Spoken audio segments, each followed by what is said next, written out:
pernyataan Pak Mahfud. Tapi ditunggu-tunggu hujannya belum turun-turun sampai sekarang gitu loh. Kejelasannya belum ada sampai sekarang karena kita nggak mempertemukan gitu loh. Gimana Pak? Ya, lalu tindak lanjutnya kalau saya baca di sini juga masih abstrak sekali Pak Mahfud, ya. Di halaman berapa dari keterangannya Pak Mahfud? Kita pengen minta keterangan. Sebetulnya apa yang disampaikan Pak Mahfud, saya setuju. Bu Sri Mulyani orang pintar, tapi mungkin dibohongi oleh bawahannya, tidak disampaikan fakta-fakta. Ya, itu yang kita pengen perjelas Pak. Saya pikir kesimpulan rapat ini harus tegas mengagendakan pertemuan. Kalau Bu Sri Mulyani sebagai Menteri Keuangan kan bukan mitra Komisi 3, tapi sebagai anggota Komite Koordinasi Nasional tentu domain Komisi 3 memanggilnya. Dalam waktu hitungan jam dari sini, hari ya, mungkin hari Kamis ya kan, atau hari Senin bisa dipanggil. Nah, sedikit mohon klarifikasi Pak Mahfud soal fakta tadi sekretaris MA yang dimaksud itu yang Pak Nur Hadi Pak ya? Yang waktu itu ya, bukan yang sekarang. Oh, terima kasih.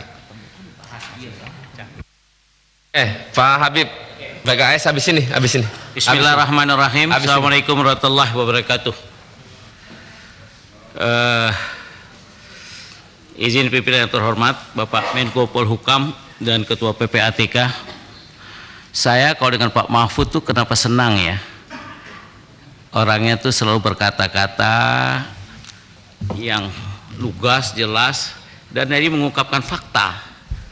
Ternyata itu kenyataan kadang-kadang. Moga-moga jalannya terus Pak Mahfud kayak begini. Sungguh pun banyak yang benci-benci ya, tapi saya menikmati karena dampak dari Pak Mahfud bicara, terbongkar semua permasalahan yang tidak kita pahami dengan baik. Makasih Pak Mahfud. Selamat berjuang. Kalau membaca pemberitaan, seolah hari ini akan ada pertempuran antara Komisi 3 dengan Menko Polhukam. Wah, ya sampai turun ketua dang. Ya, jadi padahal yang terjadi tidak seperti itu. Ya, kita ingin duduk bersama Pak. Ya, mengurai persoalan transaksi janggal yang terjadi menjadi perhatian publik. Ya, biar agak rileks, izinkan saya baca pantun dulu ya. Gemuk-gemuk si ikan baronang, sembunyi di belakang bongkahan karang. Hati senang Pak Menko bisa datang, semoga rapat kita tidak terlalu tegang. Saya lihat Pak Terry udah lihat siap-siap tegang, tapi nggak apa-apa, kita tunggu aja nanti suaranya ya. Santai aja Ter. Pertama saya ingin tahu, sebenarnya sejak kapan Pak Menko ini tahu ada transaksi janggal sebesar 300 tahun itu Pak? Dan dalam hal apa kemudian Pak Menko dapat data tersebut? Apakah ada laporan PPATK dalam rapat rutin? Atau ada laporan khusus dari PPATK? Kemudian angka yang dirilis Menko itu berubah menjadi 349 triliun ya. Sebenarnya angka yang baru ini timbul dari mana? Tadi Bapak ada cerita katanya itu nama-nama angka itu. Kemudian ada pergeseran angka yang disebabkan apa Pak? Apakah Pak Menko memberikan arahan untuk menghitung ulang kepada Pak PPATK? Atau Pak Menko memberikan arahan untuk memberikan pendalaman ke PPATK? Atau karena dasar apa sehingga angkanya bisa berubah Pak? Saya sedang Pak Ketua, kalau bisa dijawab dulu Pak sedikit ini. Kalau bisa dijawab langsung. Lanjut aja. Oke. Jika menyimak apa yang disampaikan Bu Menko kemarin ya, dan beberapa waktu yang lalu, bahwa LHA yang dimaksud ratusan triliun adalah LHA yang dilakukan PPATK sejak 2009 ya. Ya Pak Incak, kemarin saya sebut 2017 di ralat ya, 2009 kata Bapak. Yang kemudian Kemenko melakukan analisis terhadap beberapa transaksi terkait yang sebagian transaksinya bahkan terjadi di tahun 2017 ya. Artinya bahwa persoalan ini sebenarnya terjadi sejak tahun 2009 yang sebenarnya Profesor Mahfud pada tahun itu juga sudah dilantik ya menjadi Menko Polhukam, yang secara langsung sebenarnya sudah menjabat ketua tim pencegahan TPPU. Yang kemudian menjadi pertanyaan adalah, sekarang ini tahun 2023 Pak, kenapa 2009 baru dibongkar sekarang? Sejak tahun dulu itu baru dibongkar sekarang. Selama 2019, 2020, 2021, kemarin ngapain aja nih cerita data ini? Apakah tidak ada koordinasi di tim pencegahan TPPU ini sehingga penanganan kasus ini tidak berjalan? Atau sebenarnya ada kendala apa sih?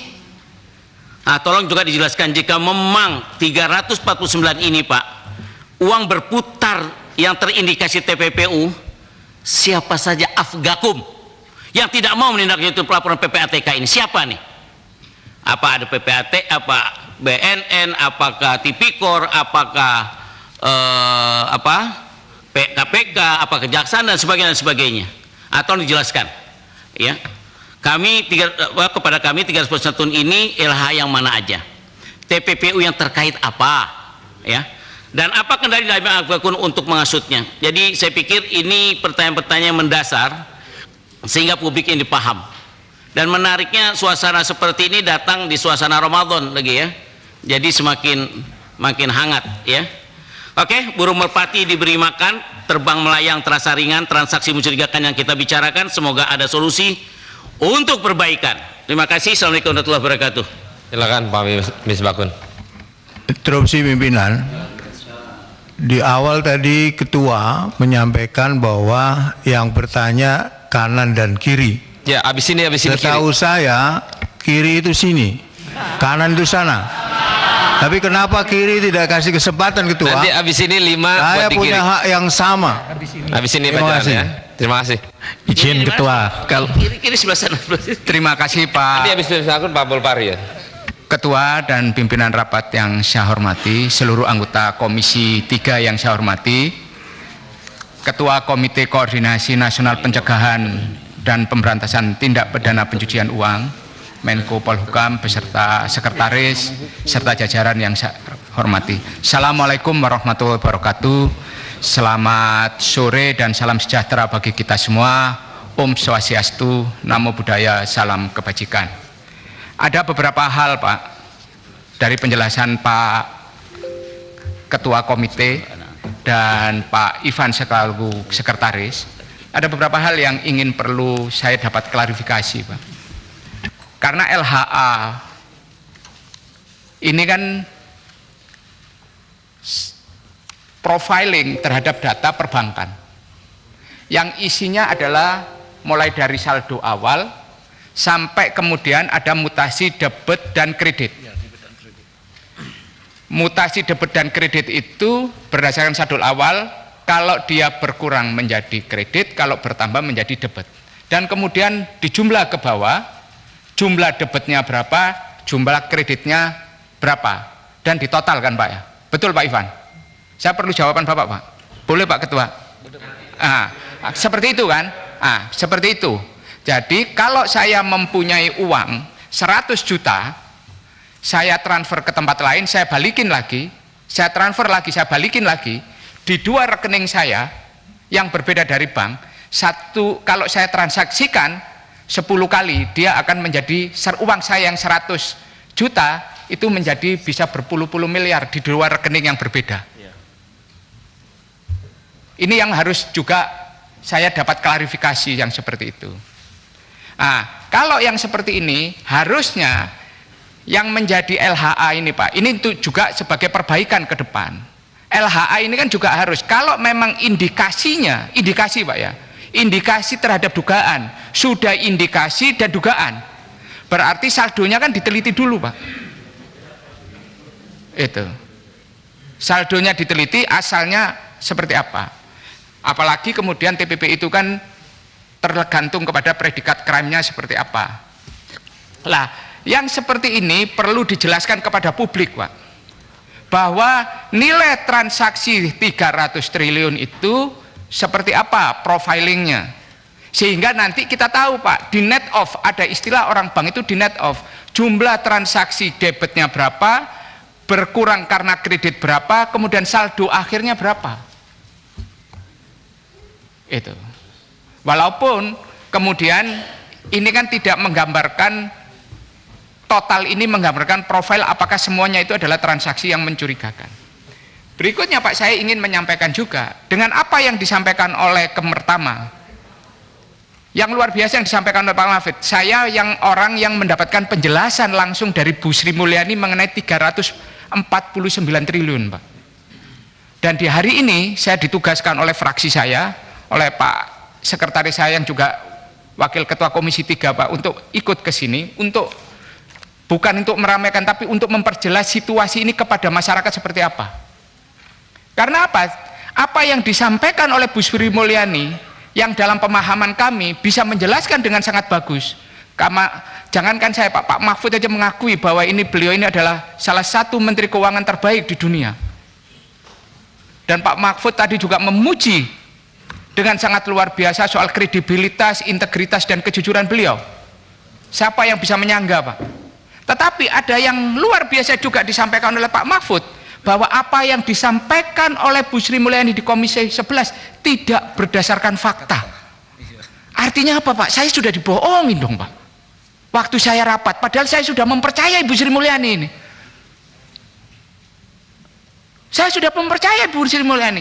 Bapak mengatakan bahwa Bapak percaya bahwa Bu Sri Mulyani adalah seorang menteri yang punya integritas, salah satu Menteri Keuangan terbaik. Kemudian Bapak mengatakan apa yang disampaikan Bu Sri Mulyani di rapat Komisi 11 itu tidak berdasarkan fakta. Ya Bapak bisa mengatakan kalau tidak dilarang ya dibolehkan. Kalau tidak berdasarkan fakta ini saya akan mengartikan apa? Berbohong, menipu, itu apa? Saya nggak tahu terminologi yang digunakan apa. Lah inilah Pak yang ingin saya perlu klarifikasi terkait itu.